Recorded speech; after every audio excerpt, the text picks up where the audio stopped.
BTS দাজ্জালের অনুসারী, BTS ইলুমিনাতির সদস্য।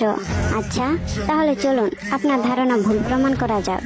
জঙ্কুকের হাতে যে চোখের ট্যাটু ছিল সেটা ঠিক, কিন্তু সেটা সে পরবর্তীতে মুছেও ফেলেছিল মুসলিম আর্মিদের বলার পর, কারণ সে জানতো না ওটা ইলুমিনাতির চিহ্ন।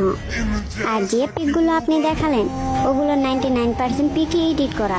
তারা ভিন দেশে থাকে, তাদের চালচলন ভিন্ন, বিশেষ করে তারা সিঙ্গার, তাই তাদের সং এর এমভির জন্য বিভিন্ন ধরনের অ্যাক্টিং এবং পোশাক করতে হয়। তাদের সেই অ্যাক্টিংও আপনি বাস্তব বানিয়ে দিলেন। How funny. আর হ্যাঁ, বিটিএসরা তাদের গানের মাধ্যমে ইলুমিনাতি সম্পর্কে মেসেজ নয়, লাভ ইউর সেলফ সম্পর্কে মেসেজ দিচ্ছে।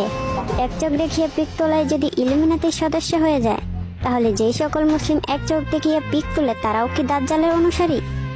আর যে সকল হাতের ভঙ্গির পিক দেখিয়ে বুঝালেন তারা ইলুমিনাতির সদস্য, সেই সকল ভঙ্গি কোটি কোটি মুসলিম ব্যবহার করছে, বিশেষ করে পিক তোলার সময়। তার মানে কি তারাও ইলুমিনাতির সদস্য? আসলে না বিটিএস ইলুমিনাতির সদস্য, আর না দাজ্জালের অনুসারী। আসলে তারা খ্রিস্টান, তাই আপনাদের এমন মনে হয়। নিজের চিন্তাধারায় পরিবর্তন আনুন। হ্যাঁ, আমরা জানি তাদের অনুসরণ করা হারাম, কিন্তু তারা প্রকৃত মানুষ, দাজ্জালের অনুসারী নয়।